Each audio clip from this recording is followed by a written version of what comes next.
So before I start my message, let me share this story. So siguro sa inyo, hindi pa sa inyo alam yung story na to.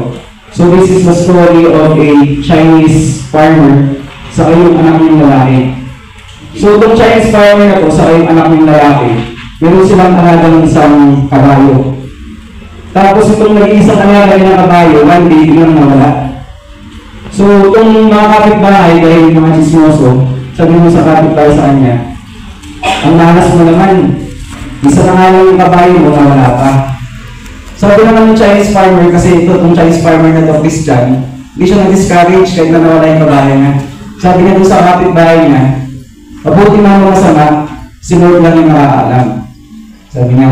Tapos after 3 days, yung kabayo niya na nawawala, biglang bumalik. At yung twist doon, bumalik yung kabayo niya, may dalang kasama pang 20 pa na kabayo. So siguro nakipag-ismisa na yung pagbulaan yung kabayo niya, yan, nakahikayat.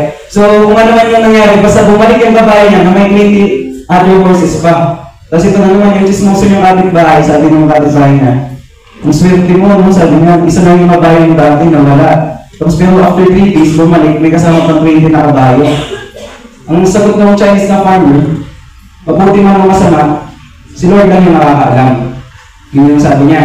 And then, itong anak niyang lalaki, kasi nga, siya yung katulong ng tatay niya dun sa farm, saka dun sa mga alaga nila. So, nung may nakita siyang napakagandang kabayo, napakatigas na kabayo. So, itong batang lalaki na to, tinigay niyang paamuhin, tinigay niyang itin yung kabayo na yun.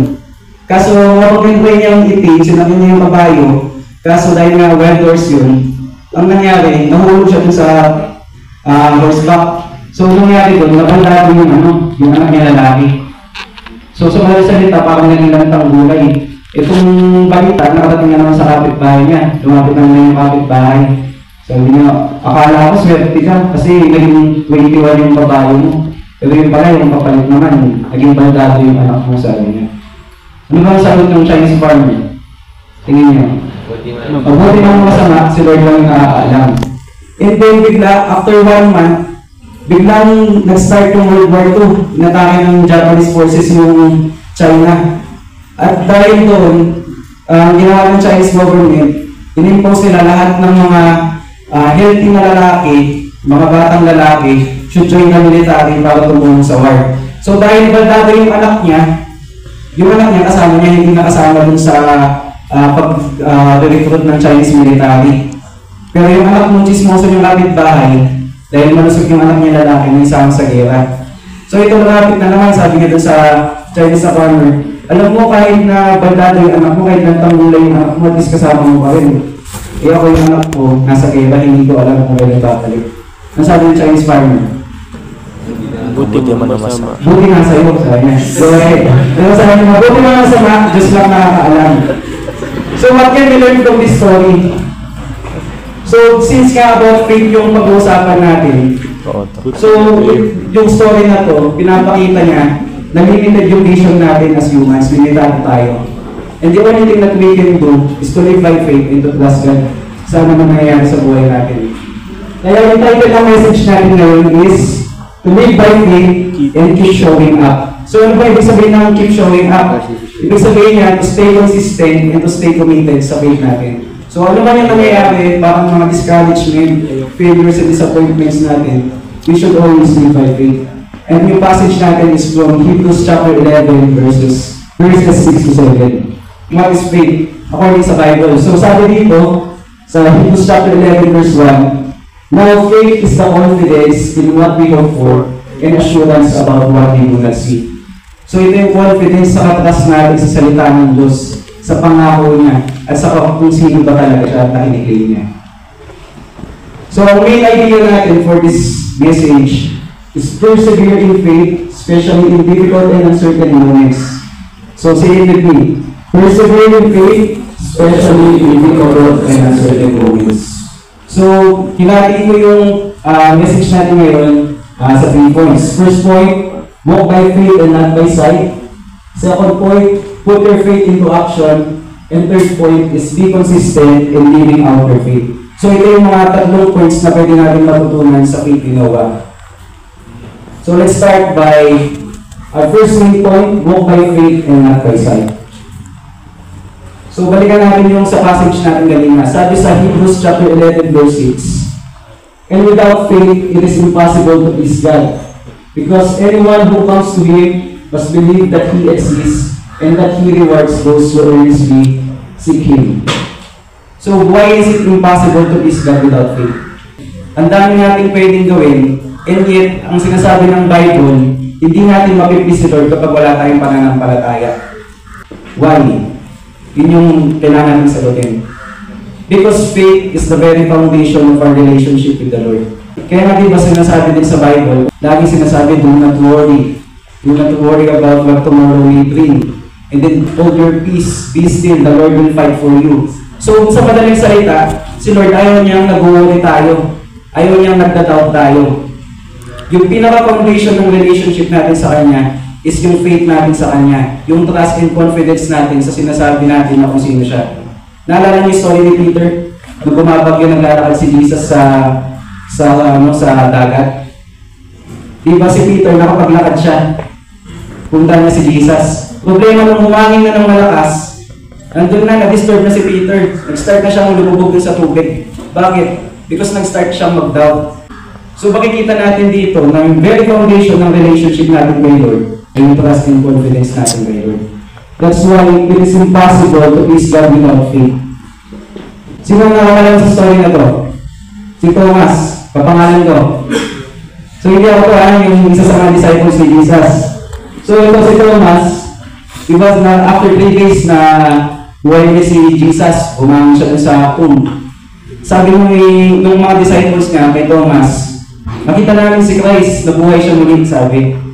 Ang sabi naman ni Thomas, unless I see the nail marks on his hands, I will not believe. Kumaga dito, nagdadal si Thomas. And then, a week later, si Jesus, nagpakita siya sa disciples niya, at nandun si Thomas. Sabi ni Jesus sa kanya, put your finger here, see my hands, stop doubting and believe. And then, nung nakita ni Thomas si Jesus, my Lord and my God, doon niya na-acknowledge. Doon siya nag-start na maniwala doon sa promise ng Diyos. Ipinangako na ni Jesus na mabubuhay siya ulit after 3 days. Pero ito, nag-doubt si Thomas hanggang sa nakita niya personally, physically, si Jesus na nabuhay ulit. Ito yung sabi ni Jesus, because you have seen me, you have believed. Blessed are those who have not seen and yet have believed. So bakit yung nasabi ni Jesus?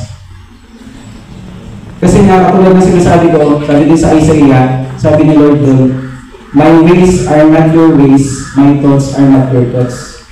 Palagi ng tao, limitado yung vision natin. Hindi natin nakikita lahat ng bagay. Hindi natin nakikita paano kumilos si Lord behind the scenes. Hindi natin nakikita yung bigger picture. That's why the Bible or the Word of God is telling us na huwag tayo mag-rely sa mga nakikita lang. That's why we should walk by faith and not by sight. Kasi nalimitado yung nakikita natin.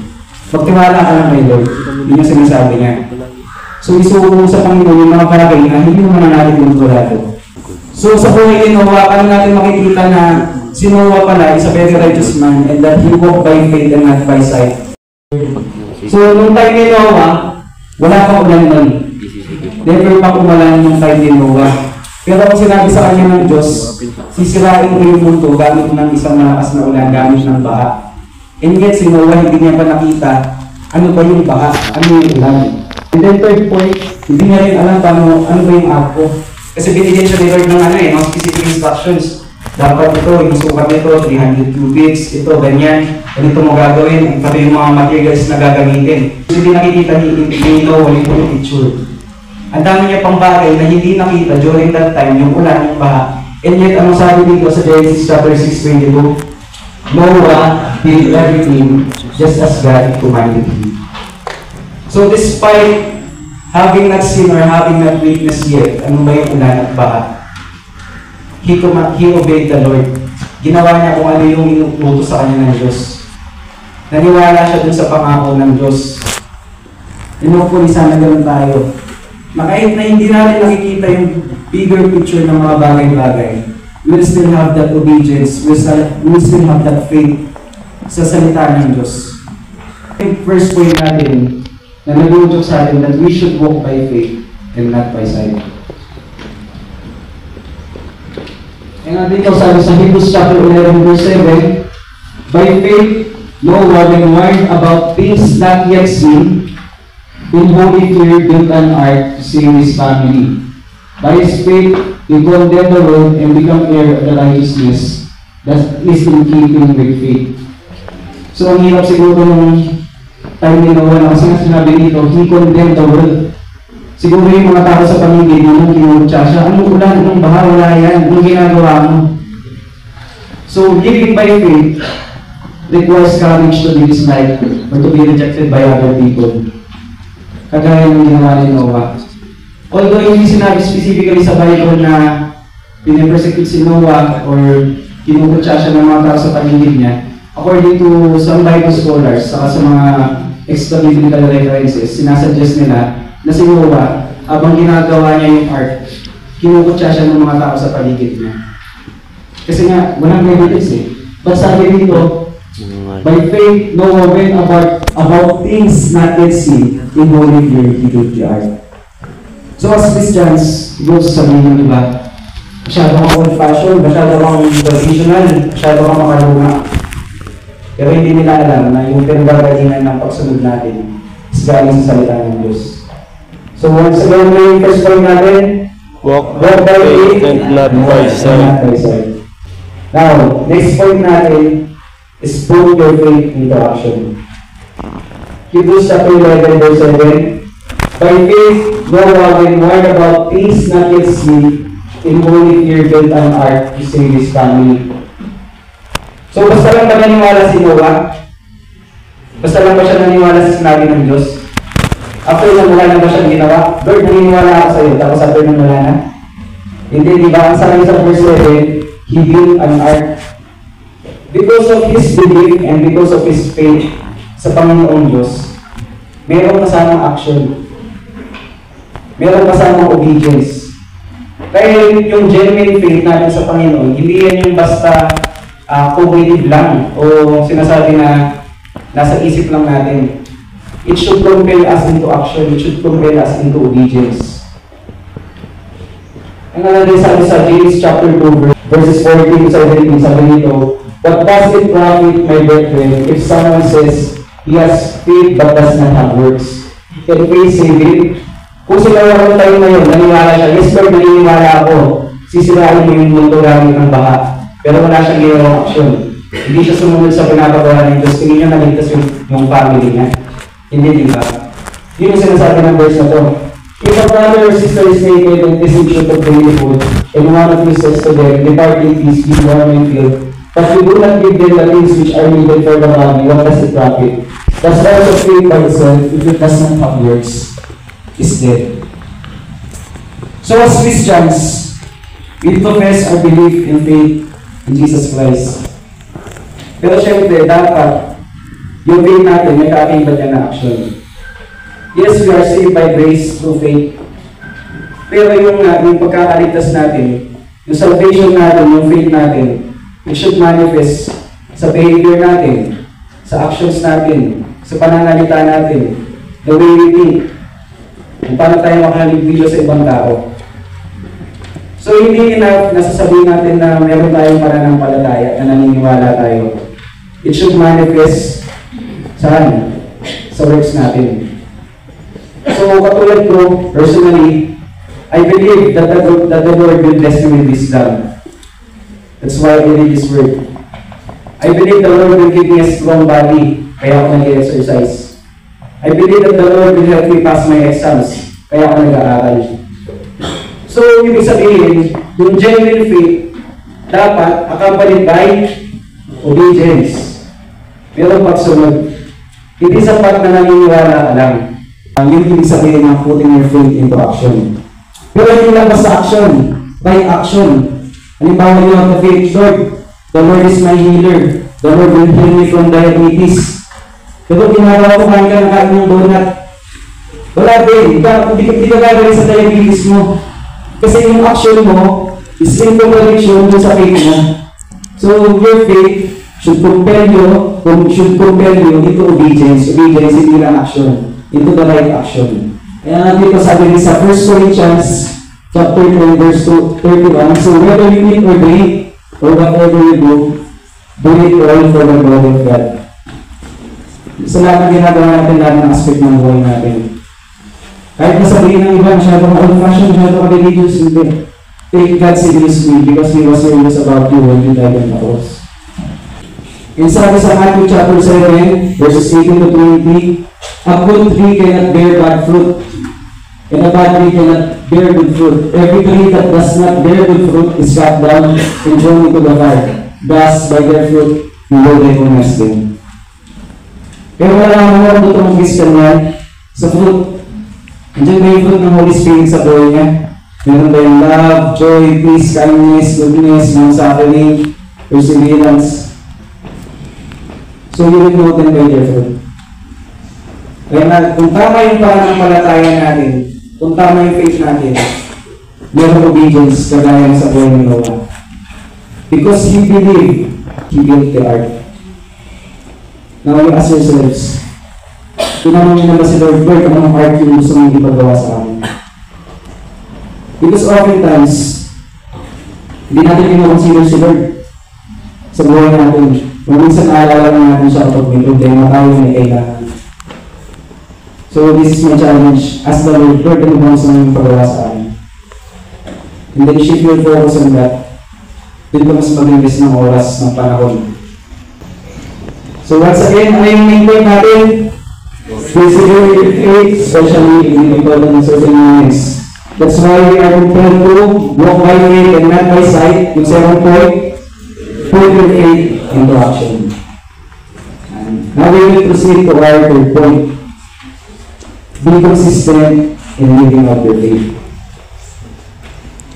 So sa Galatians chapter 6 verse 9, let us not become weary in doing good. So sa Tagalog, huwag lang tayong mapagod sa paggawa ng mabuti. For at the proper time, we will reap a harvest if we do not give up.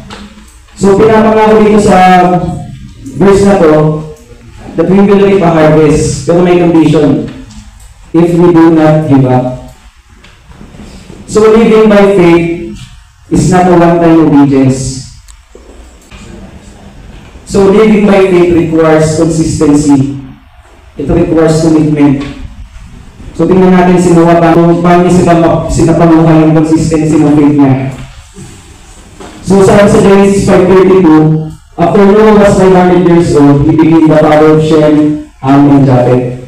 So bakit po napanggit yung verse na yun? Because around that time, yan yung time na start niya i-build yung ark. So around 500 years old siya nag-start na i-build yung ark. And then sabi sa Genesis 7:6, Noah was 600 years old when the flood waters came on the earth. So based on that, may estimate natin that more or less 100 years na binubuo ni Noah yung ark. Pero yung 100 years, 100 years siyang kinukot siya, sinasabihan ng mga tao sa paligid niya na baliw siya, anong ginagawa niya. 100 years siyang nagpupukpo, 100 years siyang nagdirig, nagkakagda ng mga dinumigin ng 100 years. E paano kung si Noah nagsawa after 25 years, pinabinulong yung ark? Kaya after 99 years, nagsawa siya, mag-isang lang taon na ako nagpupukpok dito, wala namang baha, wala namang ulan. E paano kung nagsawa siya nun? Wala, patay yung buong pamilya niya. So makikita natin dito, na as a Christian, dapat may consistency yung pananampalataya natin. Dapat may commitment. So ano ba yung commitment? So kahit feeling mo parang disappointed ka or discouraged ka, you still obey the Lord. Pag masaya ka, you obey the Lord. You feel motivated, you obey the Lord. Paano kung nagkamali ako? Paano kung nadapa ako? Hindi bangon ka, balik ka kay Lord. Sabi sa Proverbs 24:16, a righteous man may fall 7 times, but he will rise again. So that is consistency. That is commitment. Kaya nga napakahirap or napaka-imposible ng isang buhay Kristiyano unless you are empowered by the Holy Spirit. Because it requires consistency. It requires commitment. It is not a one-time obedience. Yan. So, other examples pa sa Bible na makikita natin na living by faith requires consistency yung kay Joshua. So, siguro familiar naman tayo lahat dito sa walls of Jericho, di ba? So, sabi ni Lord kay Joshua, paikutan ng army mo, Joshua, yung city ng 6 times for 6 days. And then, sa 7th day, paikutan mo ng 7 beses.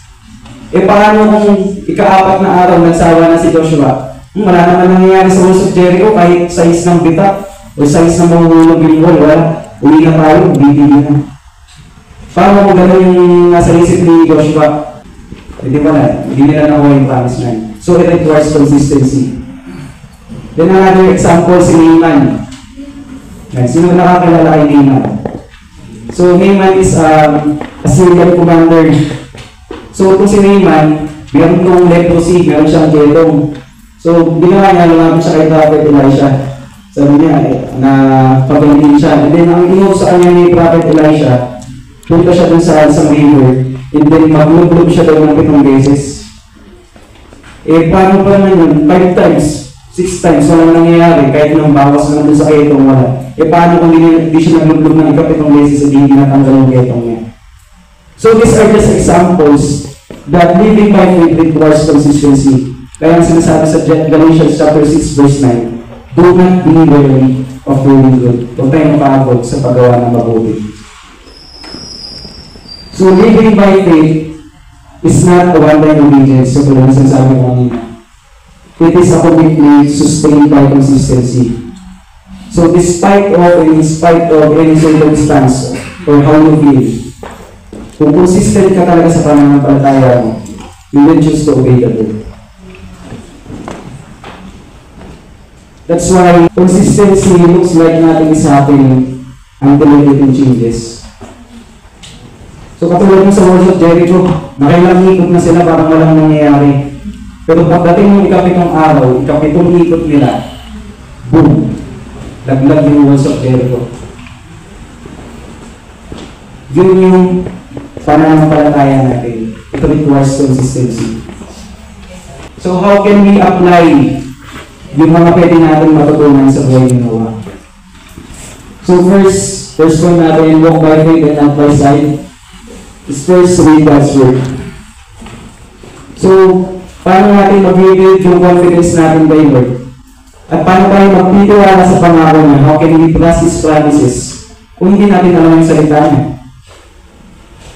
How can we build that assurance kung hindi natin alam yung mga ginawa niya?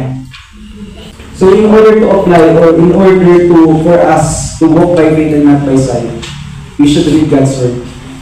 Kasi doon natin makikita yung mga pangako niya. Doon natin makikilala yung character ng Diyos. At once ma-internalize natin yung good character ng Panginoon, andun na yung trust natin. Kaya kahit na hindi natin nakikita yung bigger picture, despite of all disappointments, discouragement and failure, we will still trust God. Kasi kilala natin siya. Pangalawa, put your faith into action. Ask God, what art does He want you to do?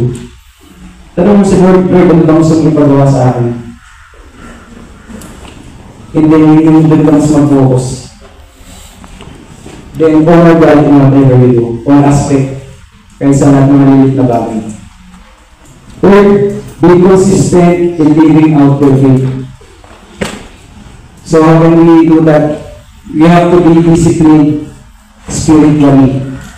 So, all things require discipline. Gusto mong ma-maintain yung good condition ng katawan mo, kailangan mo ng regular na exercise. Nag-maintenance ka ng gamot, kailangan regular din yung pag-inom mo ng gamot. Same thing sa buhay spiritual natin. So, ginagawa ko, diba, fleximis tayo. So, mabilis kumain. So, mga 18:20, nakabalik na ako sa barracks. So, 18:20 hanggang bagong isip video, tatabi ko lahat ng distraction, mga social media, gagawin ko, mag-start ako sa Bible reading ko sa devotion. Then mag-pray ako. So within 40 minutes every day, kahit 40 minutes lang yan every day, before I start my study period, make sure ko nakapagbasa ako ng Bible at makapag-pray. Bakit? It requires discipline. Hindi yan yung pag-feeling motivated ko lang o feeling na gusto ko magbasa ngayon. Hindi ganun. Kung gusto mo maging consistent, you have to be disciplined. Then next, ito talaga yung malaki. na makakatulong sa atin. Final na accountability partner. Ang tuloy-tuloy ko sinasabi sa Sultano, ayan, araw-araw kinukulit ko ng Subs, napagbasaan ka.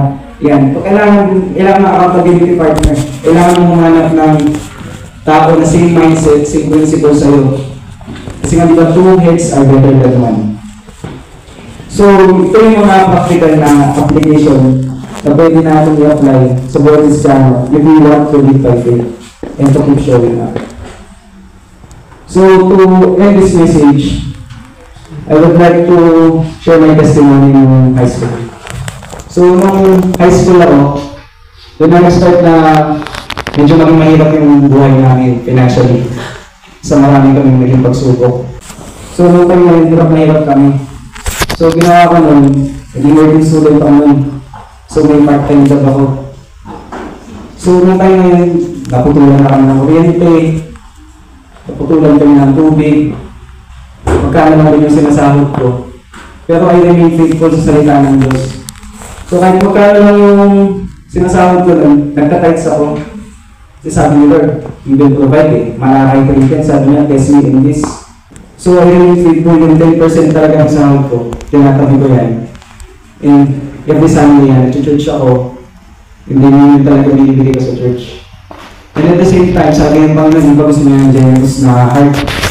So kahit na magkano lang yung sahod ko nun, binibigay ko yung tithes ko. At the same time, very generous ako sa mga klase ko.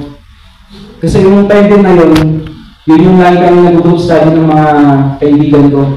So punta kami ng library, after nun, turuan ko sila. Pagkatapos ng gabi na uwi, ginagawa ko, naglalakad ako pa uwi. So sinisave ko yung pamasahe ko pa uwi. Para pagdating ng periodical exam, meron ako madalang pagkain sa classroom namin. Kasi nung time na yun, may donation kami doon sa classroom namin na every periodical exam, magdala ng pagkain, yung gusto magdala ng pagkain para kung mag-exam, kumakain kami.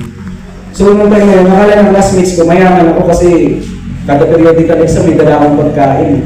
Di nila alam, galing yun dun sa ipon ko, dahil naglalakad ako pa uwi. So sabi ng nanay ko, anak, wala ka naman masyadong pera at nagagastusan mo yung classmates mo, sabi niya. Sabi ko sa nanay ko, na hindi naman ako nawawalan kasi in the first place, hindi ko pera yan dito. Kaya yun ni Lord, kasi nagbibigyan ako kaya hindi ako nawawalan. So I obey the Lord. And then may generous, yung tithes ko binibigay ko. And then kahit na sobrang hirap ng time namin, talagang andun yung pananampalataya ko na it's just a season. Ang magtutulong lang sa akin sa Lord. Kahit na hindi ko maintindihan bakit kami dumalanas ng ganung problem doon, alam ko may purpose siya. Tapos nung time ng grade 12, online class, wala kaming gadget. Hindi ako makapag-online class. Ang sabi ko ng bala ko sana, magpupulong pa yung mga sa trabaho, titigil na mag-aral. Pero wala pa sa akin, kinunta ako ng classmate ko. Tawag sabi niya, okay na ko na bigyan kita ng computer set. Pero okay lang talaga, bigyan mo ng computer set. Sabi ko, makakulong ka sa atin, bakit sabi ko? Kasi dati sabi niya, mahina ako sa calculus eh. Pero ikaw lagi mo tinuturuan. Eh ngayon, may extra kami dito sa computer shop namin. Bibigyan ko naman sana sa'yo. So praise God, diba? Parang kasi lang yung ginagawa kong out of the heart na generosity na makapagturo kasi kita ng madalang pagkain during periodical. Pero bigla, sila yung nag-provide siya ng computer set para hindi ako tumigil. And then, I graduated with highest honors nung senior high. So, inaayos ko yan, naayos ko maglalagay na online class kasi sabi ko, para pagdating ng face-to-face, hindi naman ako pa ako walang alam. So, hindi ko akamas ka kasi kahit online class. So, yung foresight ko lang, mag-apply ako ng scholarship, sabi ko. Nag-apply ako ng tatlong scholarship, lahat ng tatlong scholarship na yun. Wala natanggap kahit isa. So sabi ko, baka makakalimutan naman, ang taas ng grades ko, wala akong nakuha ng scholarship. Eh wala kasing entrance exam na nagay na pandemic. And then bigla, all of a sudden, meron palang mas magandang plano sa akin si Lord, which is itong PMA. Kasi kung may katanggap ng scholarship mo, hindi na ako nag-PMA. So what can we learn from that? Simple testimony. So kahit na lang nangyayari sa atin, katulad ng main idea natin, which is despite these uncertain moments, we still live out our faith and we still put our faith into action consistently. Kasi kahit na hindi natin nakikita yung bigger picture, if we have faith that the Lord, everything that He does is for our good, hindi ka mag-worry. So in conclusion, living by faith means trusting God's words and His character. And the very manifestation of our trust in His words is our obedience to Him. Not a one-time obedience, but a committed and consistent obedience. So what ano nito yung lagi natin? Persevere in faith, especially in difficult and uncertain moments. So let us pray. Heavenly Father, we thank you, Lord.